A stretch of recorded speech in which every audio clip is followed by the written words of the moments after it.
but only slightly. Dennis O'Rourke. Thank you, Mr Chairman.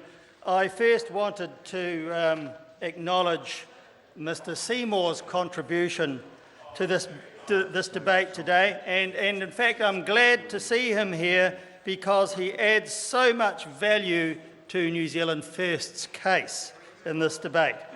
And that is the case to keep the current flag. Anyone listening to Mr Seymour would have been convinced by that speech that this is indeed a political process which Mr Seymour has taken a principal part in, and yet he criticised everybody else for wasting Parliament's time and for actually making political speeches. Well, hello, this is the New Zealand Parliament. This is, in fact, the place where political speeches get made. Mr Seymour hasn't grasped that quite yet, but I'm sure eventually he will, in fact, catch up. So I do want to thank him for his contribution. He has certainly helped New Zealand's case rather a lot. Mr Speaker, I wanted to particularly talk, though, about Clause 8 of the bill, because that's the one about process. And I want to totally agree with what Mr Robertson said about that, because the truth is that this bill is quite simply totally unnecessary. Whether you wanted an additional flag as part of the options in the first flag referendum or not. And so we look here at the order in council process, and it could have been done using that process. But really that's not what it's about, because what we should be thinking about with Clause 8 is the entire process of this method of changing New Zealand's flag, if we were to change it at all, and of course New Zealand First does not want to do so. And it is a totally undemocratic process which this bill and this part and this clause only makes worse, not better.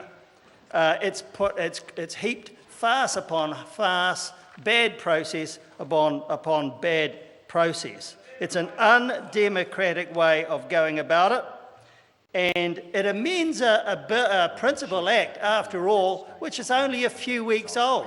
So really what the government and its supporting parties are saying is they got it all wrong. And in actual fact, that's really been acknowledged. Mr Key himself has said that he's got it wrong. He said that on TV. I saw him, heard him. And that's true. The government has got it wrong from the beginning. And this bill isn't going to put it right. All it shows really is that this is a government in total disarray over this bill, as it is in so many other things. And Mr Chairman, it is a slap in the face for the New Zealand voters, because in fact this bill, to change the process, is being introduced even while the process under the Principal Act is actually already underway. Nothing could be more inappropriate, nothing could be worse in terms of good governance, and nothing could be more disruptive.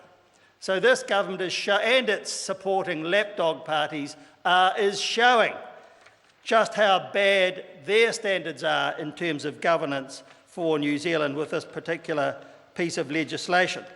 And as part of all this, you really have to ask why John Key and his government have allowed this bill to proceed, one which ostensibly is being put forward by the Greens.